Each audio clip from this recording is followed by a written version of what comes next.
Hello, everyone. I'm Jim Garrison, and I want to welcome you to this session of Humanity Rising. As it turns out, our program this week on democracy coincides with the time 530 years ago, on October 12th, 1492, when Columbus landed in the Bahamas and began an era of human history that has been devastating, and the consequences of which are still with us to the present day and have shaped democracy as we know it in the Western Hemisphere, and particularly in the United States. As we've discussed his landing, we've observed that what he brought was a toxic mix of patriarchy, racism, and Christian dominionism that was so devastating on the Western Hemisphere that within 100 years of the landing of Columbus, 90% of the entire indigenous population in the Western Hemisphere, from Canada down to Argentina, had been wiped out through war and pestilence and slavery. The point that I want to make today is a point that is very seldom observed, but I believe is the fundamental tragic irony, but also illumination of our pathway forward. And it starts in the year 1683. When a young French aristocrat named Lahontan joined the colonial service of France and was sent to what is now Canada, although in those days it was just unmapped territory. And there, Lahontan became the deputy assistant to the Governor General, as the French were exploring that part of the world and coming into contact with the native peoples, largely through war, but also through trading. Lahontan was very precocious, and he immediately began to learn the local languages. He became fluent in 2 or 3 of the local languages and began to spend time with the native peoples. And he brought to the attention of the Governor General a particularly brilliant native warrior and strategist, a warrior named Conteranc, who was acknowledged by everyone to be a genius of extraordinary talent and capacity to articulate intellectually the philosophical principles upon which the Iroquois nation founded its governance. There's indications that Conteranc went actually to France as part of a delegation to meet with Louis XIV in 1691, and came back with a deep knowledge of how the Europeans were governing themselves and the religious structures by which they legitimated the coercive practices that they were employing against the Iroquois.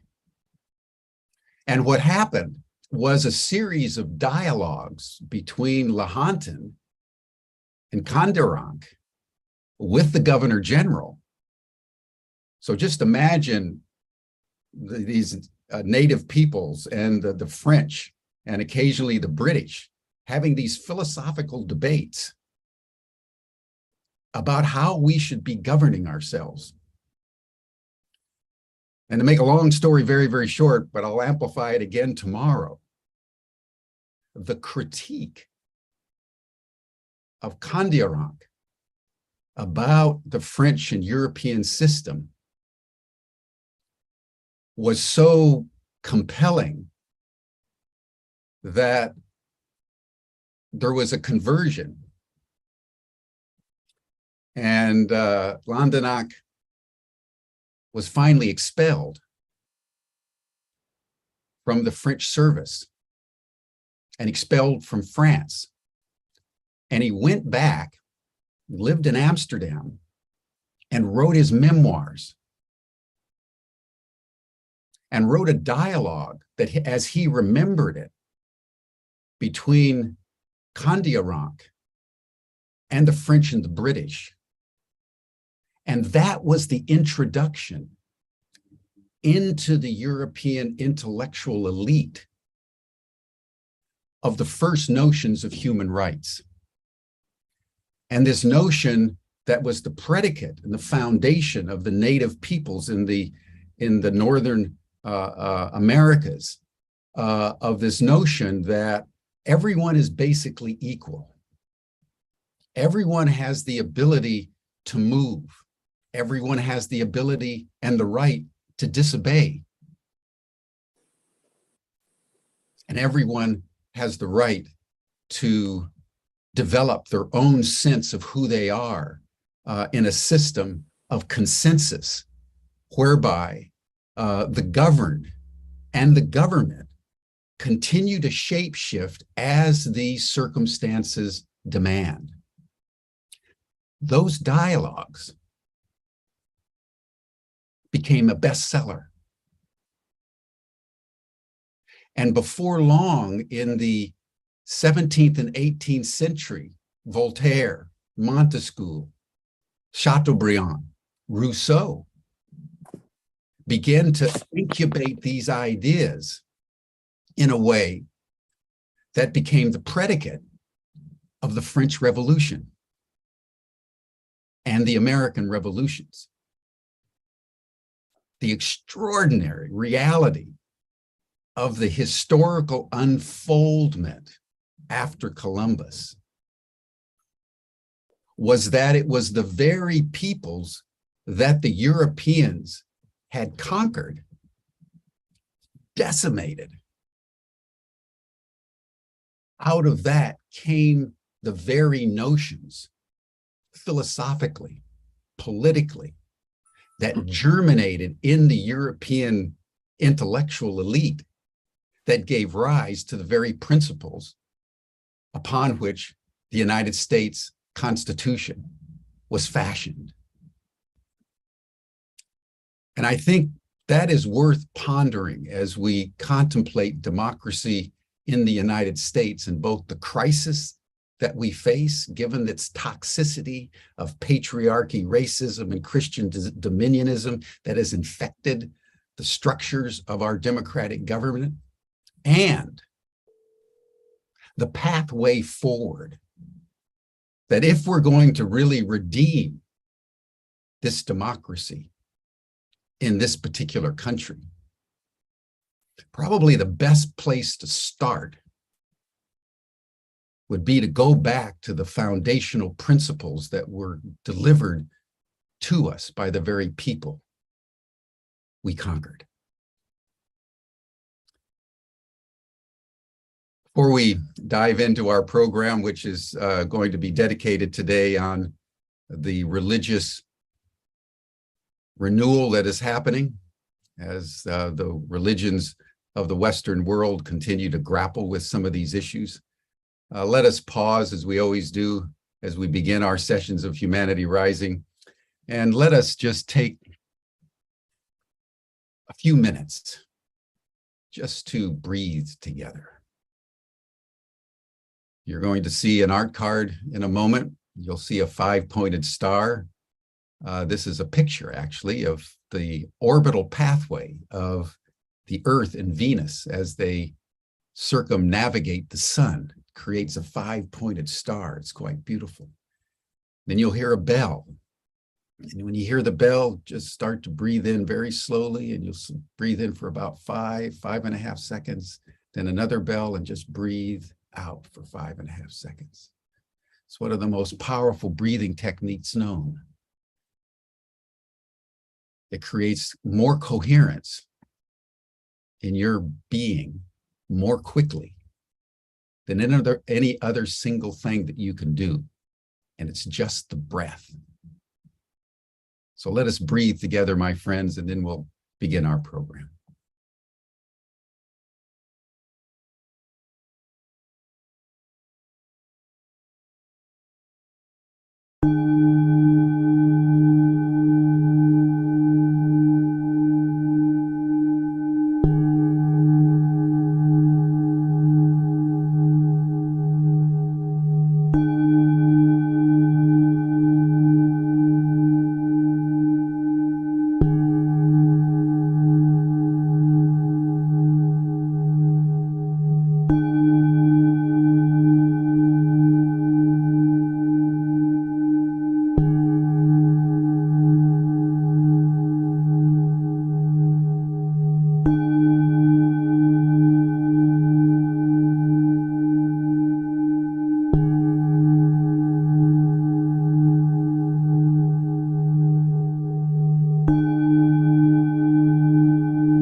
Thank you, everyone.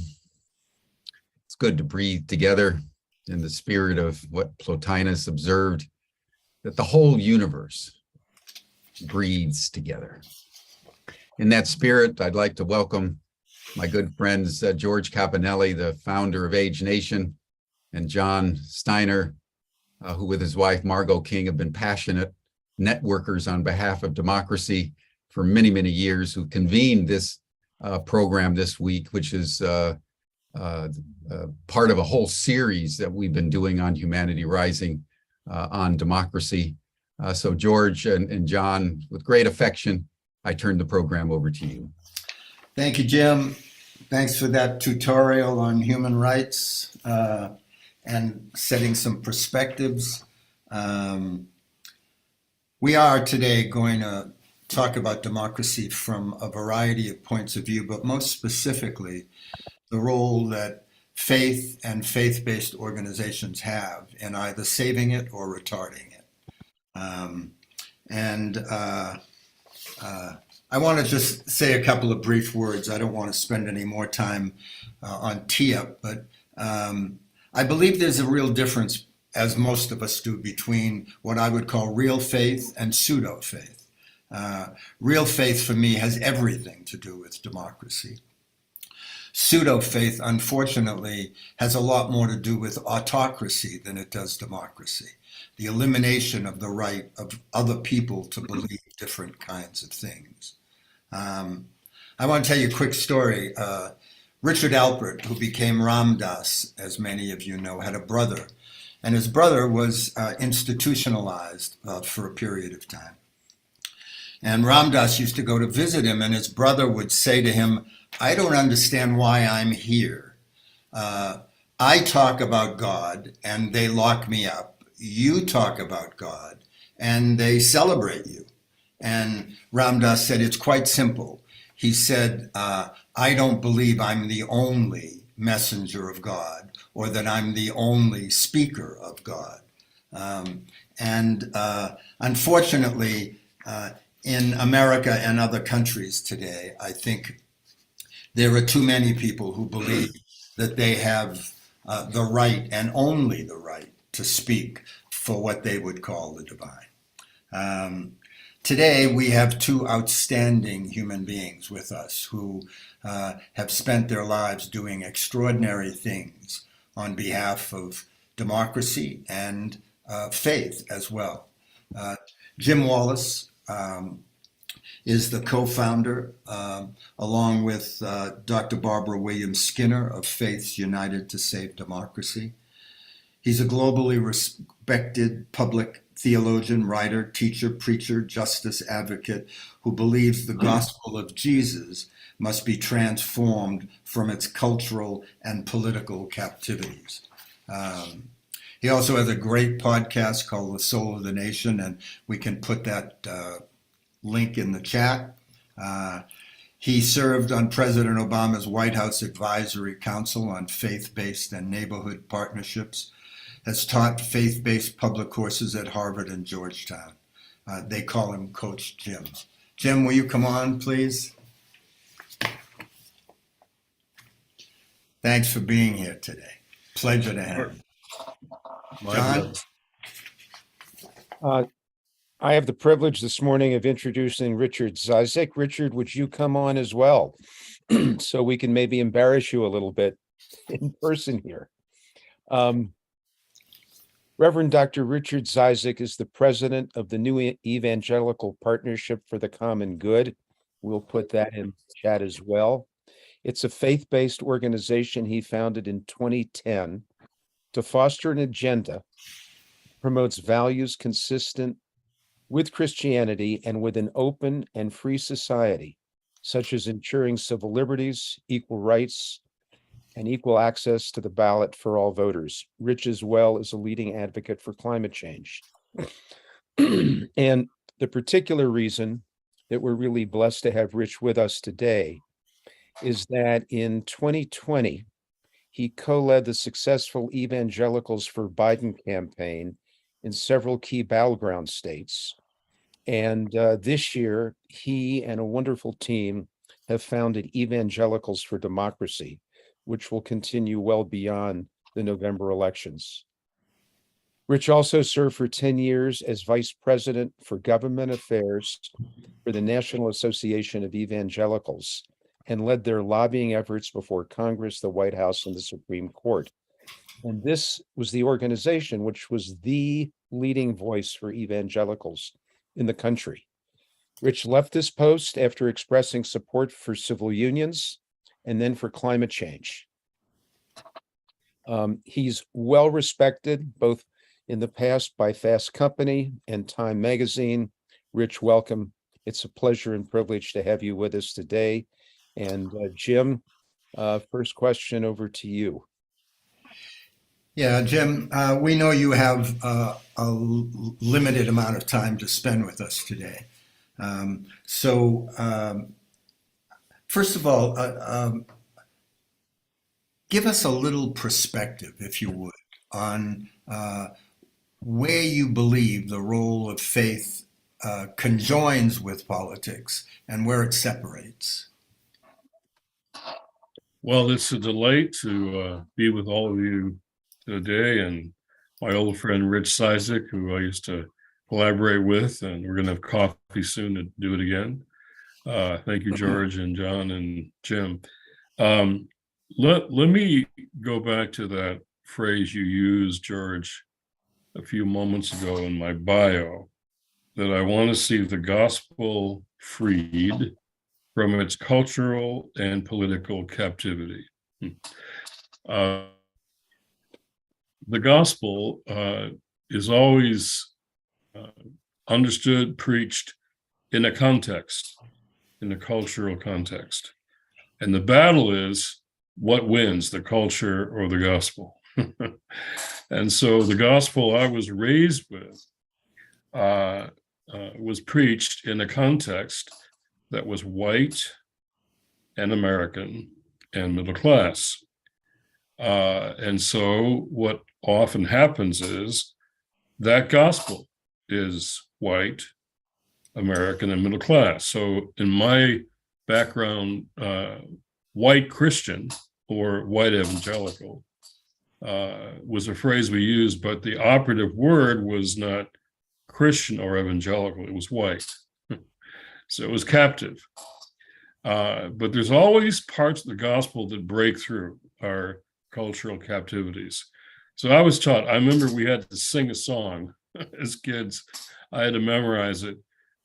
Rich will know the song. Jesus loves little children, all the children of the world, red and yellow, black and white, they are precious in his sight. Well, the song got through to me. And when I got older and began to listen to my city in Detroit, about 16, something seemed very big and very wrong that my white world and church and school and neighbor wasn't talking about. And so that got through to me. And so I tell my students at Georgetown, trust your questions and follow them to wherever they lead you. And mine took me into what we called back then the inner city. And I was trying to find out why white Detroit and black Detroit were so different. And there were these black churches we'd never been told about. So the gospel broke through to me in the city and with those black churches. And on places where I worked with young black men in Detroit whose lives were so different than mine. So now, back to the present, I'm the director of this new center called the Center on Faith and Justice at Georgetown. I think faith and justice are inseparable. They are integral to each other. They need each other. Faith without justice, as I found as a kid growing up, can become very private and tribal. Rich might agree with this, but I think the evangelical world's greatest heresy is the privatization of the gospel. Whereas justice expands faith out into the world. And justice often without faith or something that rise bigger than ourselves can degenerate into anger and even revenge and even violence. So faith and justice to me need each other. And right now, there's a big movement afoot of applying faith to the critical moment for voting rights. And for me, that goes right back to the first book of the Bible, way back before any of us were on the scene, where it says in Genesis 1:26, it starts with, I love the phrase, then God said. Imagine all the noise in the air about politics and partisanship and voting rights and gerrymandering and voter suppression. But in the middle of the noise, then God said, and the text says, let us create humankind, which means all of us, in our own image and likeness, after our own image, God's image and likeness. The word there in Latin is imago Dei. To me, that's the foundation of all human rights and certainly voting rights. So voter suppression based on skin color, which we're seeing all over the country now, is an assault on imago Dei. Isn't just political, it's religious and theological. So every week we have these calls around the country, 10 key states. Barbara Williams Skinner and I, where voting rights are really at stake. And we start with that text every single time. Every time that text inspires us, sustains us, and tells us that voting rights and democracy are religious issues, faith issues, and not just political ones. And I'll just finish by saying, we're in a moment where our time frame is very narrow. If we don't achieve multiracial democracy,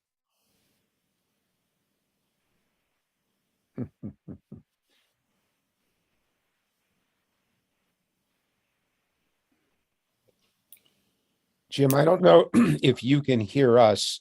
You froze. If you turn off your video, we may be able to hear you.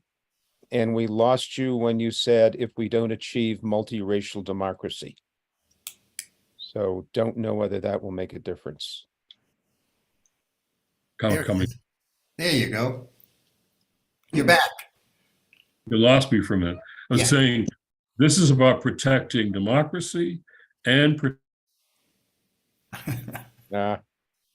integrity of our faith communities. Both the same. It's a test of both. Thank you. Thank you. Rich, do you want to start with the same question that George asked, and or whatever that prompts in you to both say and kind of in the beautiful context of what Jim just offered us? Thank you. I'll use the question to both tell a little history, personal history, as well to try and address the question with how did we get to this place today as evangelicals? I grew up out west on a farm. Population in Quincy, Washington was less than 5,000. But I attended church, Presbyterian church. I remember it. My father forced me, he really did ask, son, sit right next to me. And I would count the beams in the ceiling, because even though I was listening with one ear to the preacher, I was a little bit bored. And I was thus introduced to the gospel and introduced to Jesus. But in a true evangelical fashion, it occurred in college. Actually, I had this view that politics was really important. I wanted to pursue a career in politics. And so my senior year in college, I had two things happen. One, I decided to run for the state legislature against my history professor. That was the one thing I lost. Secondly, I had a born-again evangelical experience and entered into a world which I really didn't know that much, having grown up in mainline Protestantism. And yet it altered much of my thinking. And after grad school at GW and studying in China and going to Denver Seminary, which was then called the Denver Conservative Baptist Theological Seminary, I got a call from the National Association of Evangelicals to come work for them. And that was the start of what would be a 28 career with the Evangelicals, to the place where I left and founded what I call a movement of new evangelicals. But for the context of this conversation about democracy, let me say that the forebears of American evangelicals understood that society was a covenant among persons and God. And should a real ruler, politician, breach that covenant, the sovereign people had the right to remove him. And covenantalists were very wary of government, authorities and outsiders, anyone who could disturb their way of life. And this was reinforced in significant measure, not just by states, but state churches where they had come from. And the covenant is embodied in the Mayflower Compact, which reads, "We covenant and combine ourselves together into a civil body politic." And so that is a foundation for evangelical thinking. But there is a problem here. And I'll explain it very briefly by saying there were two key evangelical doctrines, which I think outsiders need to understand. One, a belief in the fallenness of government. Jim would agree with that, I'm sure. It's not the kingdom of God. That was number one. And number two, that each individual must work out their vision,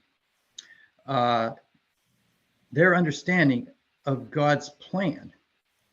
And that doctrine emphasized a human individual moral reckoning, number one, and number two, the wariness of outsiders and authoritarians. And without telling the whole history of American evangelicalism, which I can't do, although I will digress with one historical anecdote. In 1860, the largest government apparatus was the Postal Service. But the evangelical Methodists of their day outnumbered in staff, outspent in terms of dollars, outreached in terms of their extent, the Postal Service. That's how strong Methodism was in this country. But where we are today, I would say, is that the irony of American populism, which has emphasized this anti-authoritarianism, the irony is that the very anti-authoritarianism and community building that did contribute to American vibrancy under duress may turn into protection against others in an us versus them mentality, and even potentially explosively so against tyrannical governments and the tyranny of the secular, if you're following what I'm saying. And so American evangelicalism, which is rooted in these doctrines, you see, understandings of society and covenant and the kingdom and what is the role of government, can be used, turned on its head, to become a form of populism that distorts all that we as evangelicals should believe and act upon. And the solutions that this American populism, which has grasped hold of evangelicals and the evangelicals have grasped hold of, provides solutions and answers which come from distortions. And it's those distortions and non-answers which have contributed to today's dilemma, where we are today. That would be my answer by way of sort of my own personal story of conversion. And then also this story of the American evangelical community, which was so instrumental in American vibrancy, but which now today has run amok with Christian nationalism, white supremacy, voter restrictions, the whole Trump ideology. This is what has become. Yet, in spite of all of that, there is this growing contingent of so-called new evangelicals who dispute the premises of this American conservative right-wing populism, who are fashioning a new evangelicalism that holds on to the truths of the old, the notions of between ourselves, so that our early founders, I'm finishing, so that the early founders could use religious liberty and civil liberty rolling off the tongue, just like brothers and sisters together. And that's our hope. And that's what we are doing in this movement. Long answer, I apologize. An excellent answer, long as it may seem, and one certainly, Rick, that has informed this being and given me hope that I don't write off the term evangelical in association with this modern nonsense that's going on in the world. Jim, are you still with us?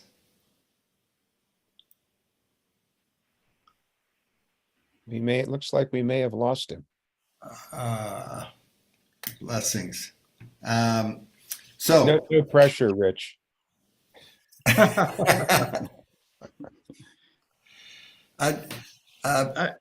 Go ahead, John.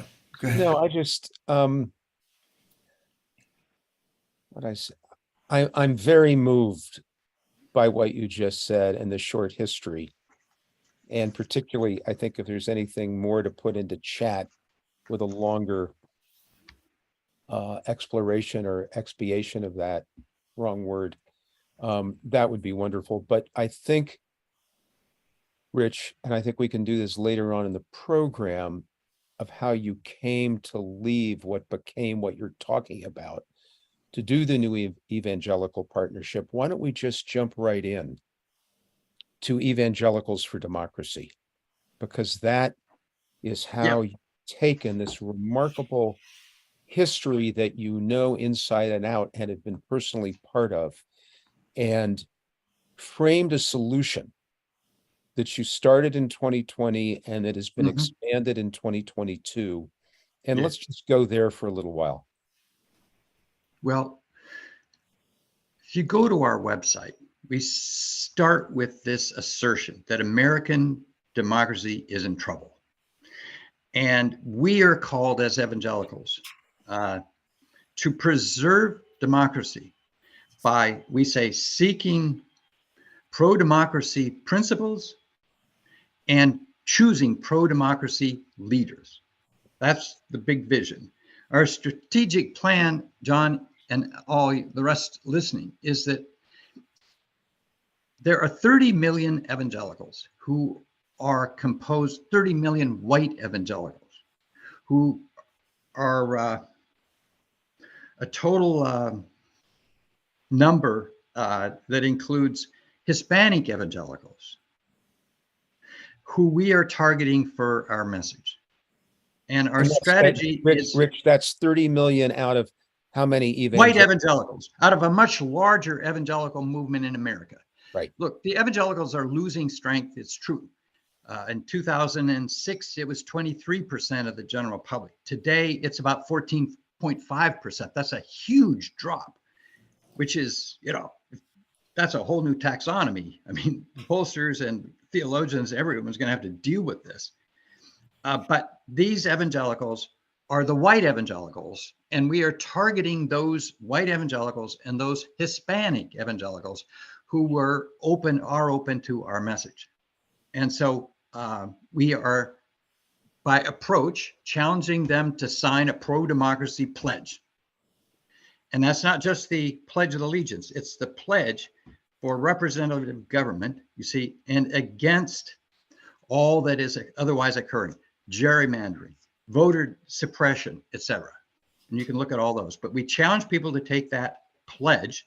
And right now, in the 3 months that we've been on online, or even less, we have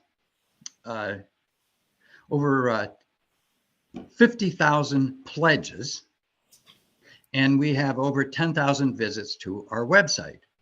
So our approach is to ask people to sign the pledge, engage them through digital ads and content, which we're doing, and we're targeting that broader audience, I said, of 30 million. We're driving awareness on the website and through all of our ads, the perils of Christian nationalism and the like. You would be interested. One of our digital ads, for example, is in a beautiful way asking the question, was Judas the first Christian nationalist? So we're going at an audience of evangelicals with an awareness of faith, and that we want to bring out. We want to, not in an attacking way, not in a name-calling way, not in an aggressive way, but in an appealing, empowering, engaging, affirming way, say, this is your heritage. This is what we want you to affirm by way of a pledge, and we ask you to join this movement. And we want to establish E4D, as we call it, Evangelicals for Democracy, as a resource on democracy for the long term. And so we have, if you go and look at our site and all of our ads, we have informative, engaging 4D graphics. We're sending our messages out in English and Spanish to reach younger evangelicals through TikTok. If you can imagine anything, imagine this guy using an 8-ball to teach democracy on TikTok, but that's what's going on. And so that's our game plan, and our goal is to, like I said, reach 30 million, and we know who they are. You ask, how do you know who they are, and how do you reach them? Well, we are partnering with Public Democracy America with our emails, our ads, our YouTube approaches in an uplifting and empowering way that we believe they will respond to, and they are responding. And in our short duration online, we've had amazing response. So that's what we're trying to do, John. So And Rich, it's a faith-based approach. Yep. And it's not partisan because we're a 501c3, and it is designed to bring people to where we want them to go. And I call these the 5 Ds. And I'll close your question with this answer. 5 Ds. We're moving people, we think, from deny democracy, and many people in the evangelical movement deny it. I ran into a guy on the street the other day, and he was giving out gospel literature, and I said, "Do you support democracy?" He said, "Of course not. I don't support democracy," and neither did our founders. So it's moving people from deny to deliberate, to design, to doing and defending. It's I won't, I might, I will, I am, and I have. That's the shift. And it's moving people on a continuum to the place where they will vote for pro-democracy, say no to lies and liars, in favor of a different message entirely and a different approach, period. so Rich, one of the reasons I know that Evangelicals for Democracy is happening was your remarkable success in Michigan in 2020 under the title at that point of Evangelicals for Biden. Can you tell us, because this case study of Michigan really, personally for me, inspired me and gave me hope that what you're talking about is doable. Yes. And has already been done. So if you would. Billions of dollars are being spent in these campaigns. We all know that. Hundreds of millions.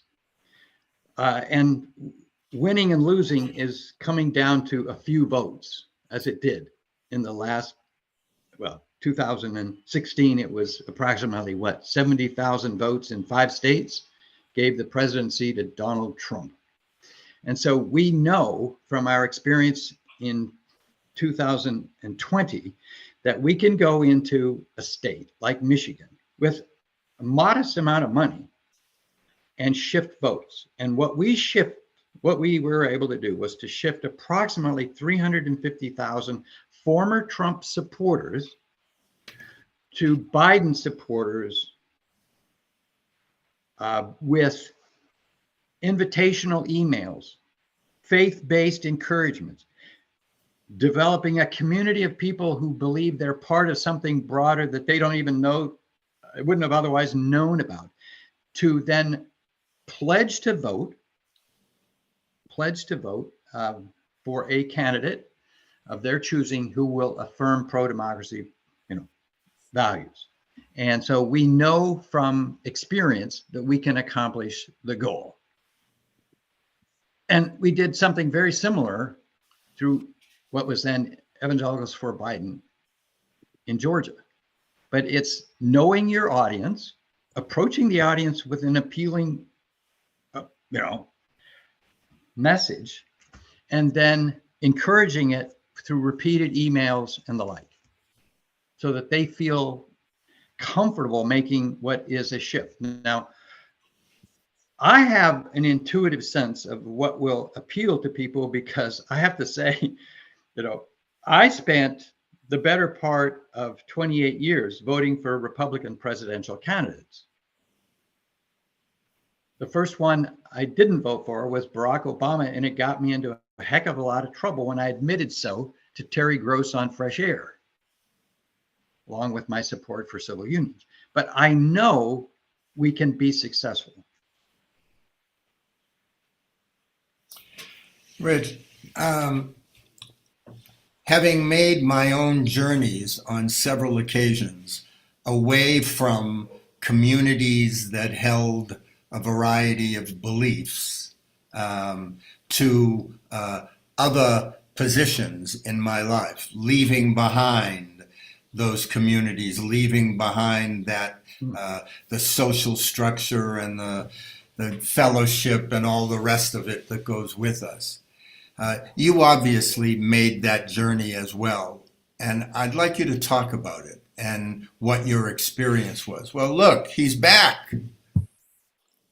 Go good. I'm off the hook, Jim.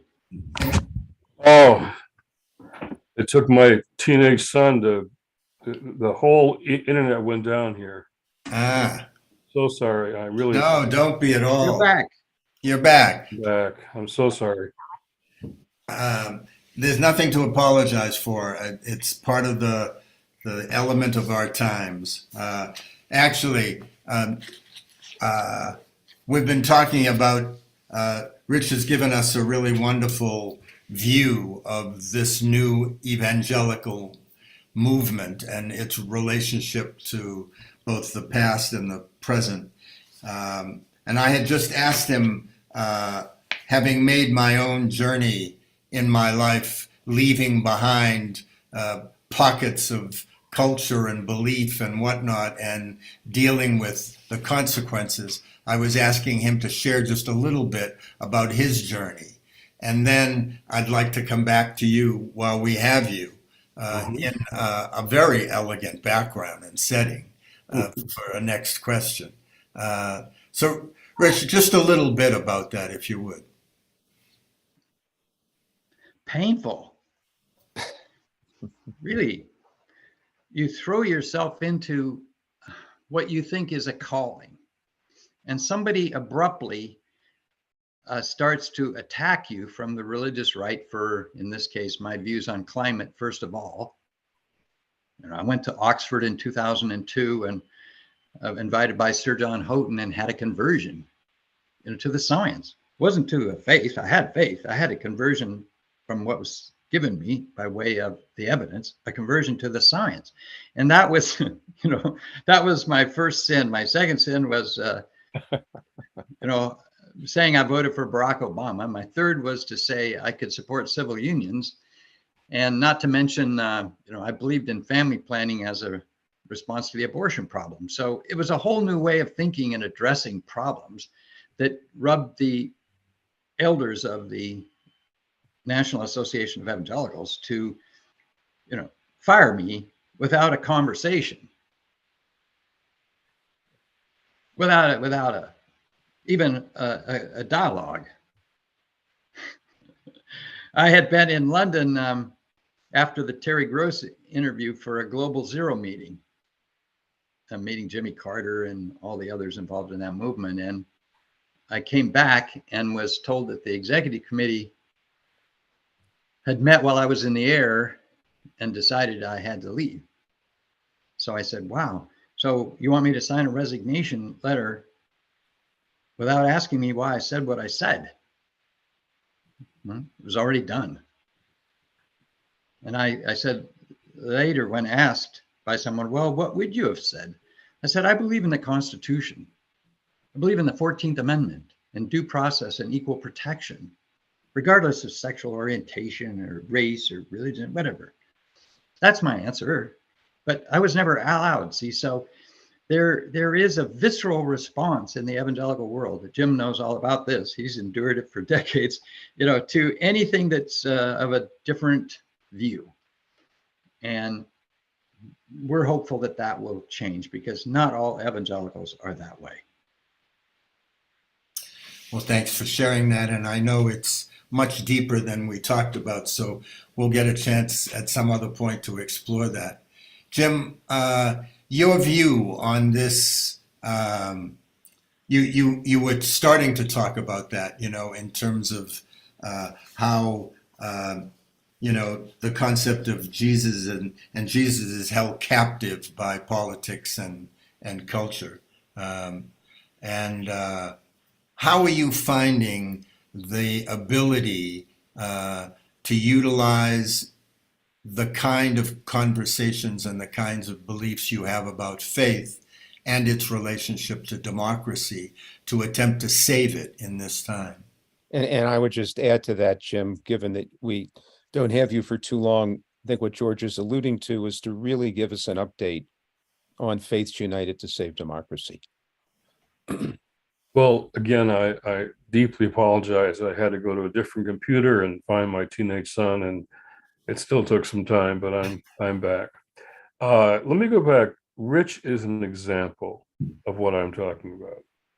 Here was this evangelical leader who was part of the NAE, the Washington really leader of the politics.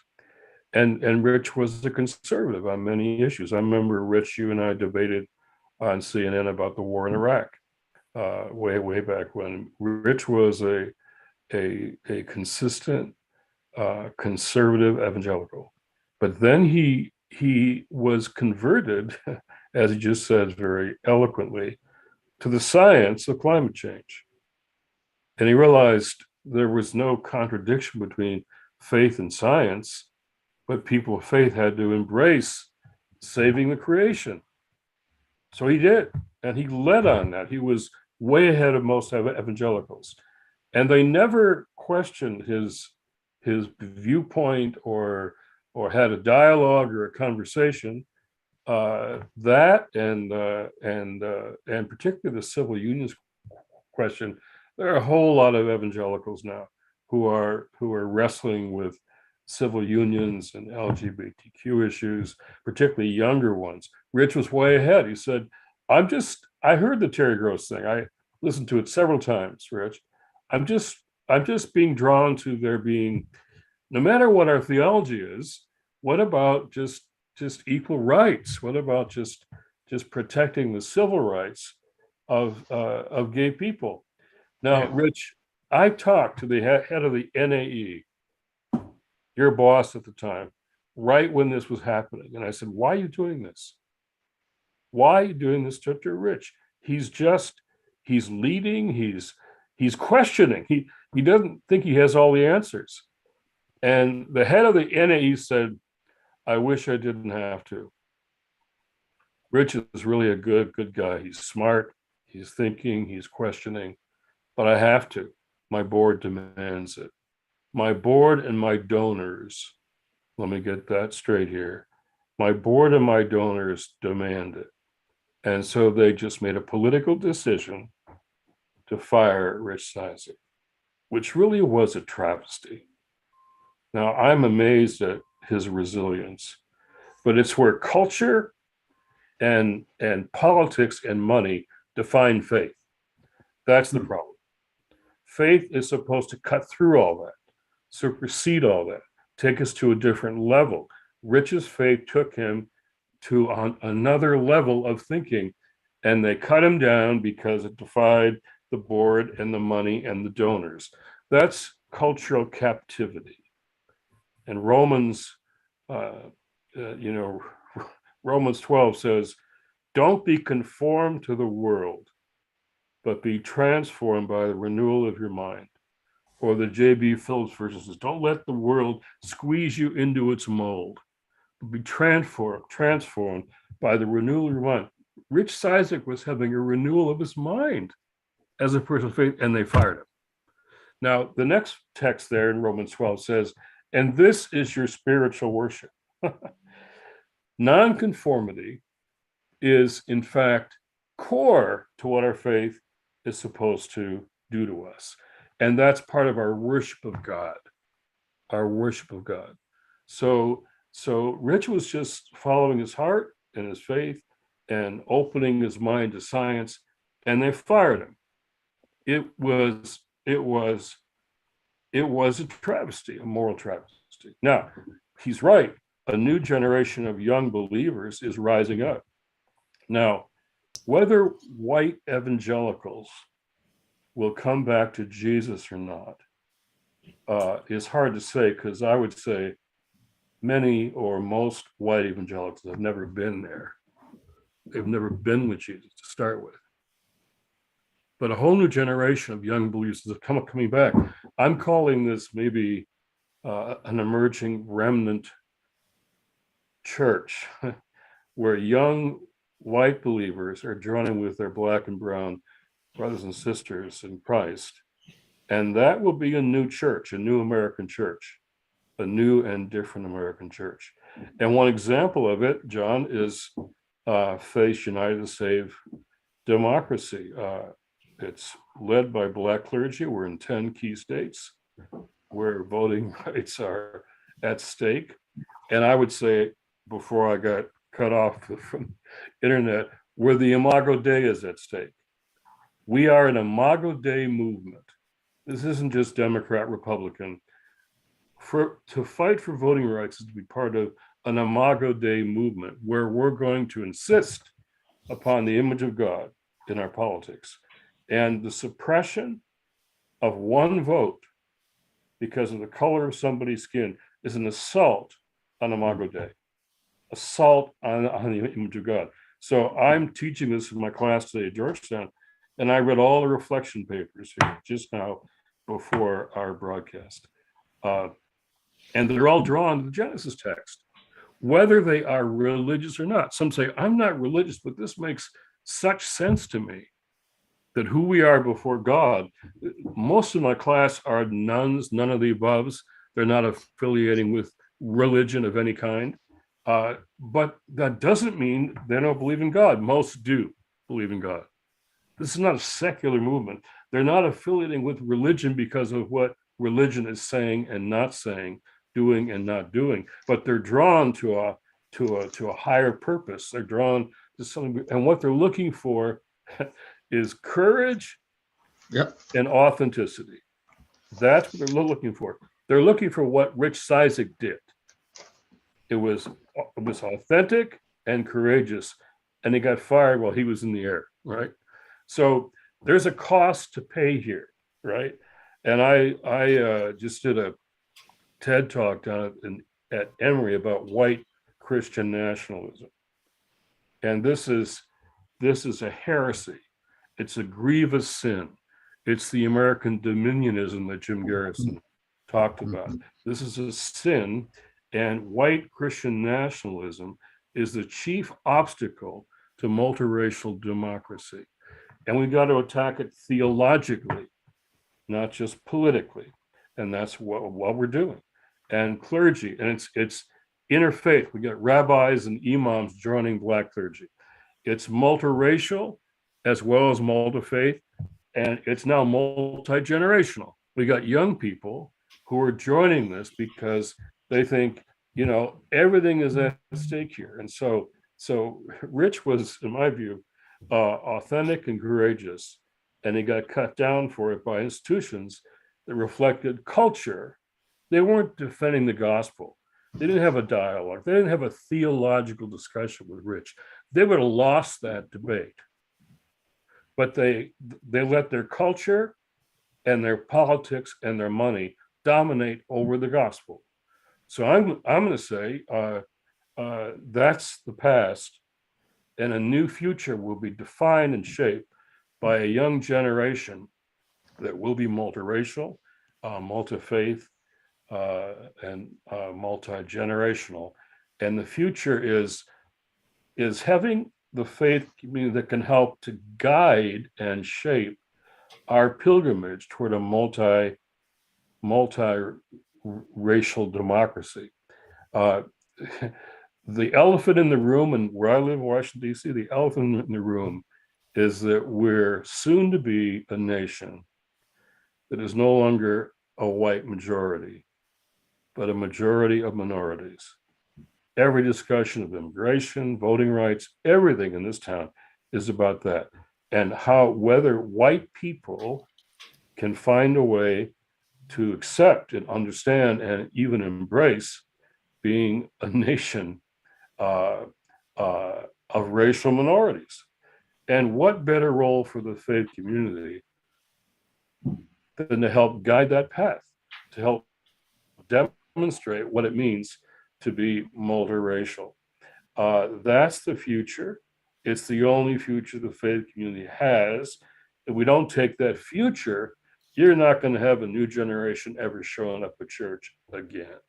And I want to see a new generation, and that's what I do with my work every day. Rich Cizik does too.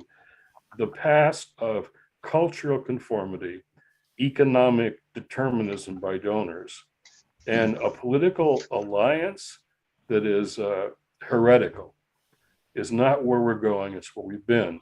But a new generation is rising up, and John, the faith and save democracy is the most hopeful thing I do every week of my life. To hear these clergy and lay people, we're going to pull chaplains, 2,000 poll chaplains in all the polling places where the vote is in danger.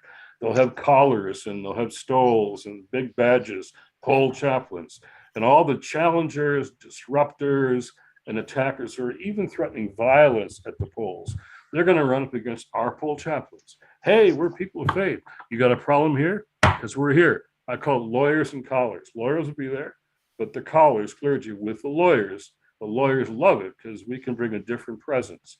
And we're going to face, who knows what we'll face, violence, intimidation, people who are challenging the votes of brown and black people while they're in line to vote. That's what they're going to do. Well, we're going to be there, right there, and say, no, you can't do that.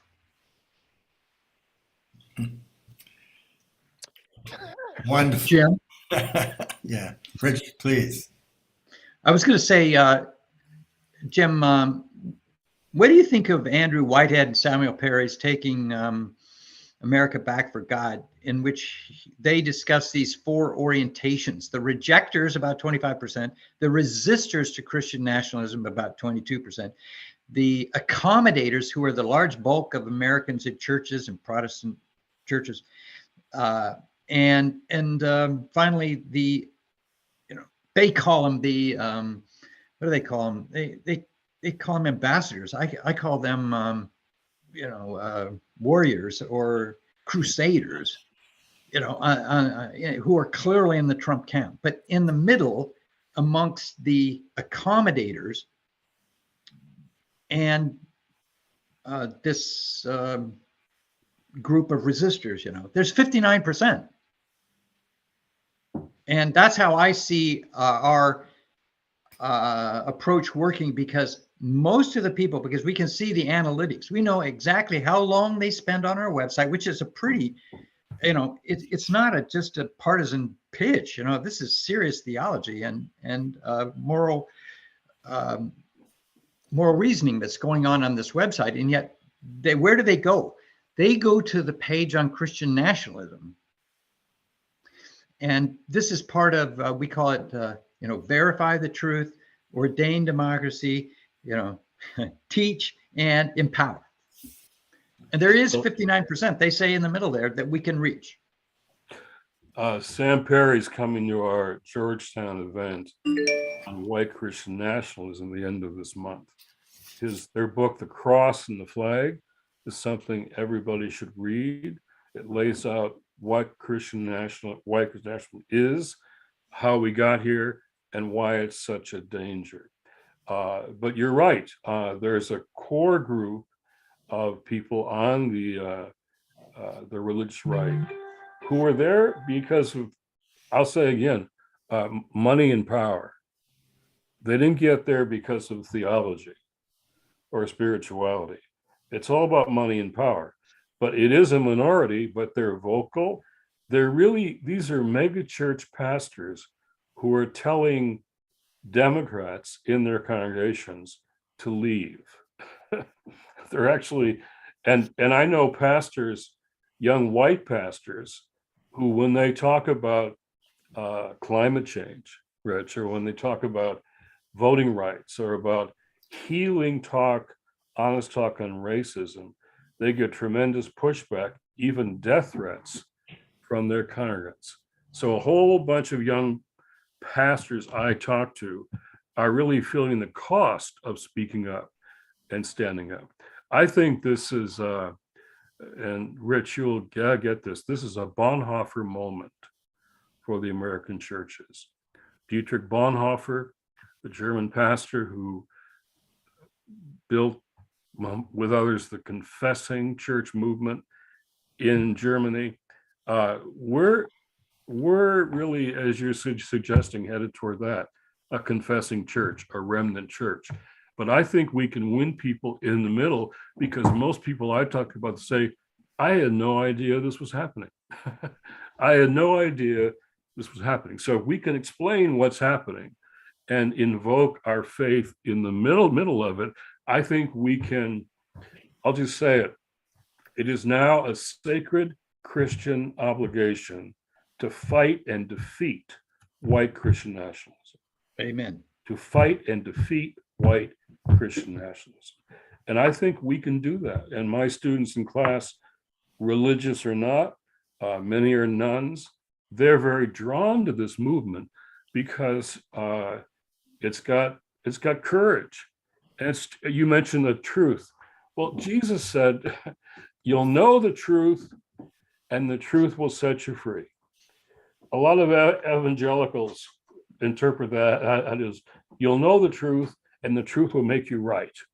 No, it says the truth will make you free. So the opposite of Jesus' text there, or the meaning there is if you don't know the truth, you're going to be captive. It's about freedom and captivity. Only the truth can set us free. If we don't know the truth, we are captive to disinformation, to megachurch charismatic pastors, to all the lies and darkness that are taking the nation. They're taking the nation to fear, which leads to hate, which leads to violence. Yeah. Fear to hate to violence is the trajectory of our politics now. So we need the kind of civic faith that talks about loving our neighbor. Neighbor love now is central to democracy. What are the politics of love? I think if we lay this out, not just politically, but theologically, people, I think, want to be free, and knowing the truth can set them free, and nothing else. So this is a battle, I like to use the phrase, for the soul of the nation. That's really at stake. And I'll tell you this, Jim, our digital ads and videos and the like are going to places like Breitbart. Yeah. How many will convert? I have no idea, but we're welcoming the greatest of sinners into the greatest of faiths, for the greatest of good, for the love of humanity and the future of the planet. I mean, how can you turn that down? Mike, I have a question about, when you talk about faiths united, where are the Catholics in this conversation?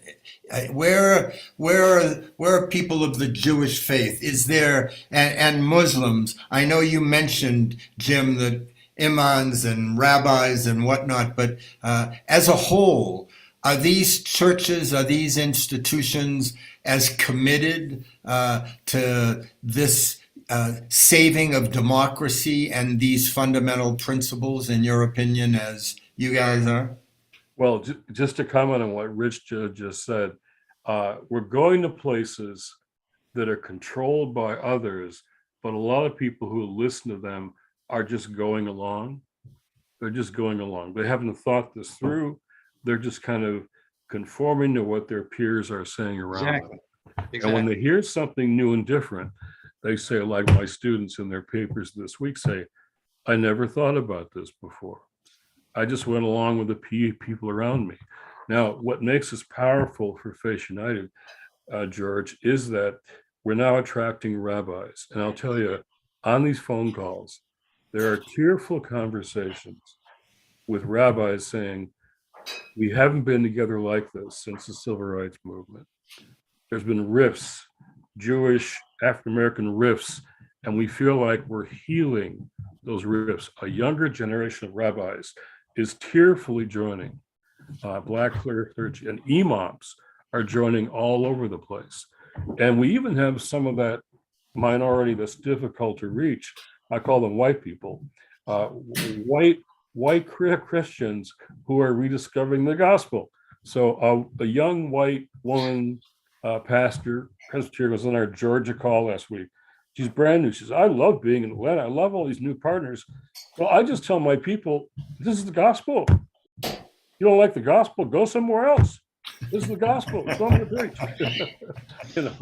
Now, I talk to pastors that are risking their parsonages, their pensions, their jobs, their salaries, even their lives. But that's why they're all talking about Bonhoeffer, because he talked about that and he paid the price. So yes, George, it's now multi-faith, and the Jewish African-American connection is very deep. And it feels like people are restoring what Abraham Joshua Heschel and Dr. King did together. When Heschel said in his class, my class next week, he was in New York, my class next week is in Selma. If you want to be in class, join me in Selma to march with Dr. King.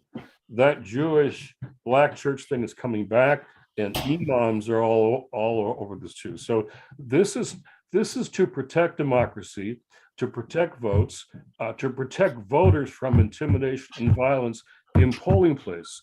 But longer term, this is the future, the foundation for a multiracial democracy. And I think faith communities can lead the way. I've got students in my class who are Buddhist and Hindu, and many who have no religion at all, but they're drawn to the moral language, the faith language. And I think this is going to be a short-term goal to protect democracy from voter suppression, gerrymandering, but it's a long-term mission to create the foundation, I would say the foundation and fabric for the common good. The relationships, it'll be the foundation and fabric for the common good, and what our civil rights leaders have always called the beloved community. Thank you, Jim, and thank you for being willing to stay with us a little longer today. And with that in mind, knowing your time is short, I'd like to bring Jim Garrison back on, because I know he's been listening to this conversation, both for his reflection and for any questions to you both, Jim, before you need to go. Jim Garrison, do you want to step in for a minute? Wow, this has been so inspiring at every level. I think, Rick, your data, 13% of the population is evangelical now, down from much larger percentages. And of that statistic, a sizable middle majority are going along, but without the kind of conviction needed to sustain that over time. I think, Jim, your point of the Bonhoeffer moment couldn't be more apt, because it's at these kinds of moments where there can be a qualitative shift of state. And what I'd like to bring in just for your comments is, and Jim, you and Rich, you may want to amplify, is what actually happened with Bonhoeffer. It's very important that people to know that he was not only a leader in the German church, but that, like the evangelical support for Trump and the Republican kind of coup, the evangelicals and evangelical Christians were ardent supporters of the Nazis and Hitler. So it was within that context that Ludwig Bonhoeffer took his stand. And it's important to note that he was a major figure in the World Council of Churches. And he was in New York when the war broke out. And yet he knew that his destiny, his role belonged in Germany, because he could see that catastrophic consequences were going to ensue. Yeah. And he wrote a famous essay where he said that sometimes the laws of righteousness have to transcend the laws of the state. And he actually participated in a plot to assassinate Hitler. And he was betrayed, and he was imprisoned. And while he was in prison, he wrote his very famous letters from prison that were written on toilet paper and secreted out. And he was hung. on Easter Sunday, 1944. So when we talk about a Bonhoeffer moment, the analogies between then and now could not be more stark. And so I would love the two of you, in that spirit of Bonhoeffer, to say a little more about how we can trim tab this, because I think what you're both pointing to is that if the evangelical core can be turned to the kind of liberation Christianity, it may be the single most important thing that can happen in the American polity to save democracy. I'll just say that Black churches now are calling for the truth to be spoken on America's racial history and where we're going to a different kind of country. White pastors are counting the cost of speaking the truth. That's why Bonhoeffer comes up all the time. He was in New York, and while he was in New York at Union Seminary, Dietrich Bonhoeffer, a young white German kid, went to Abyssinian Baptist Church every Sunday. And Black theology, probably the only white person in the whole church in those days, every Sunday. And Black theology, Black worship, music shaped his confessing church in Germany. And he went back knowing it might cost him his life. And Bonhoeffer said, when Christ calls a man, calls a person, he bids him come and die. And so I said to these pastors last week, I said, Bonhoeffer failed. He failed to stop Hitler. Hitler couldn't have succeeded without the German church. And only the German church could have stopped him. We're in a situation now where white Christian nationalism, I call it a racialized fascism, can't succeed without churches, but maybe only the churches can stop it, like them. And I said to them, Bonhoeffer failed. He was hung in a concentration camp just weeks before the Allies arrived. But how many German church leaders can you name that supported Hitler? Nobody could. But Bonhoeffer inspired the South African churches to bring down apartheid. And here we are talking about Bonhoeffer again. So The Cost of Discipleship is the most famous book that he wrote. And counting that cost will lead us to the kind of discipleship that can disciple us out of whiteness. I said, disciple us out of whiteness and find our true faith again. Brilliant. Rick, do you want to speak to that, please? Well, I'm sort of a Presbyterian. I went to a Baptist seminary. I like the Episcopal liturgy nowadays, and I like the spirit of the Pentecostals. So my gosh, I mean, I don't know what I am, but I know I'm a follower of Jesus, which is what Jim is preaching, and that's who I follow. And I'm not going to follow false gods. And let's face it, Christian nationalism destroys Christian witness. It's a heresy. And it's, as Whitehead said, you can ask him about this. I think it was in the book I mentioned. He refers to Christian nationalism as a roadside bomb that's waiting to be detonated. And let's face it, the consequences for the evangelicals for adopting Trumpism, 81% in 2016, 84% of white evangelicals in 2020. The consequence is a great abdication.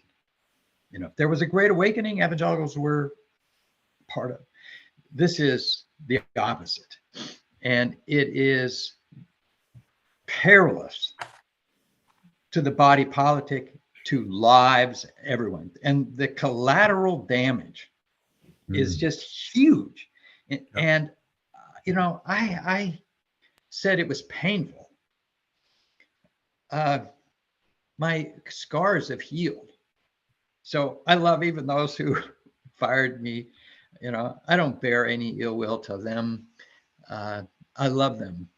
and I'm still an evangelical in the old tradition, that stood for prison reform, for abolition, for caring for the poor, all these things. In today's world, it's climate advocacy. This is evangelicalism at its best, what it is in its, root, which is following the God's vision for the planet with people of all faiths.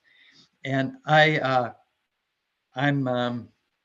interfaith in that sense, proudly so. And it's a different kind of faith than I grew up with, or even what I practiced, Jim, when I was at the NAE.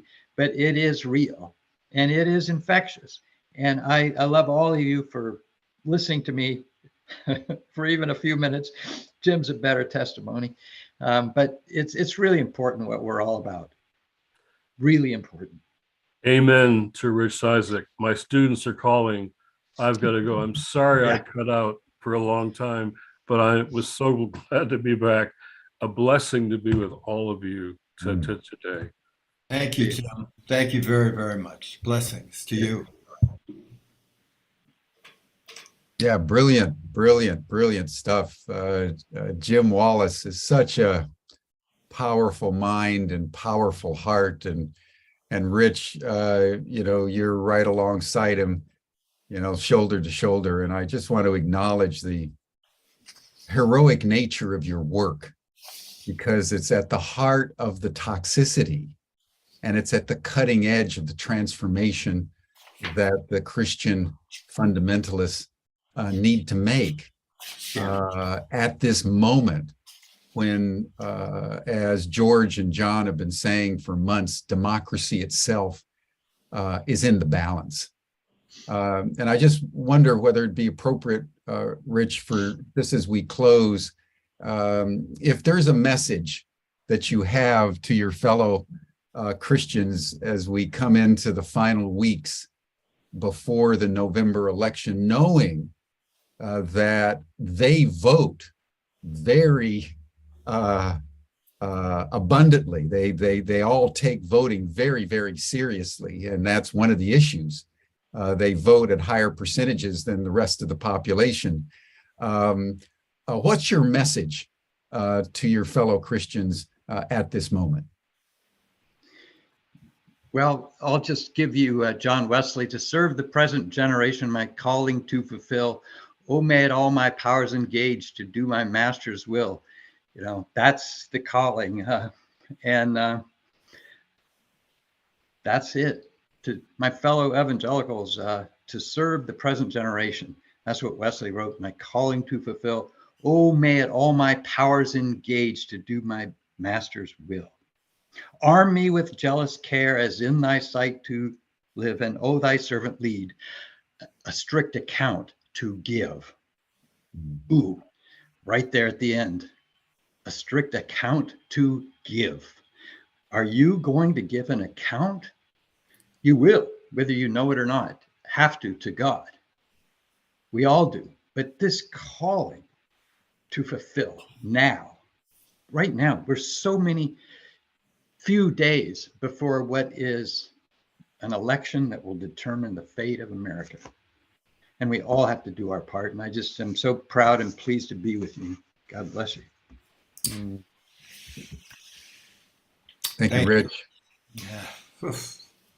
John, George, any final comments? And maybe George, tell us about what's in store for our final session tomorrow. John, do you want to start?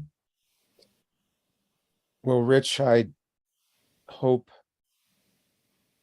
and know that your message and Jim's message, because you're each part of a team and a community, is already having extraordinary reach and will continue to. And may that reach, along with other reaches that we've been exposed to this week and over the weeks, really, truly make a difference November the 8th in terms of preserving and protecting our democracy. So blessings to you and your whole team, some of whom we had hoped to have on. Folks, please go to Rich's website, Evangelicals for Democracy, and to Jim Wallis's Faiths United to save democracy. The website you can find at Turnout Sunday. So Jim Garrison and George Campanelli, thank you for the platform on which we're having these conversations, and the interruptions that happen from outside noises are all part Of of the what's dance. going on here. Thanks, John. And I'd just like to say, on behalf of both Rich and Jim, that the work that they are doing, we talk about a divided America. And what we're talking about right here is the heart of that divide. And if we can, somehow manage to come to a true understanding of what Jim and Rich are talking about, we stop using words as pejoratives to keep us separate from one another. And remember our common destiny. That's our job, and that's our job in less than a month. It's to remember that common destiny. And I hope that there are donors out there that can provide additional resources so that Jim and Rich can do their job and communicate this very fundamental, important understanding. Tomorrow, we have another wonderful day. Two extraordinary human beings, Harvey Wasserman and Daniel Sheehan, to talk about democracy from each of their perspectives. And we hopefully will have an opportunity to include some thoughts from Joshua Graham Logan to round out this week, and blessings to everyone. Do what you can, each one of us, please. Thank you, George. Thank you, John. Thank you, Rich. This has been a very powerful session, everyone. We've looked right into the abyss of the heart of darkness, and we've looked at the illumination through the work and lives of two Christians of the pathway forward that, if taken, could transform and renew democracy in the United States in a more powerful way than probably any other single thing that we can do. Because it's out of the heart, the transformation of the heart, not the instrumentalities of policies and procedures, that true transformation takes place. And we've seen today what that entailed. So Rich and Jim, powerful session. And George and John, thank you for bringing these great spirits to our collective attention. And nothing short of the democratic ethos itself is at stake on November 8th. And we all need to understand that, take it seriously, and do what we can. And what, That Jim, brings us to one more thing, I just want to remind everyone that the last January 6th committee session is going on today. Watch it or watch some part of it and just gain a little bit more truth that's necessary. Thanks, Jim. It's the truth that sets us free, everyone. And January 6th committee is delivering it prime time to everyone who will listen.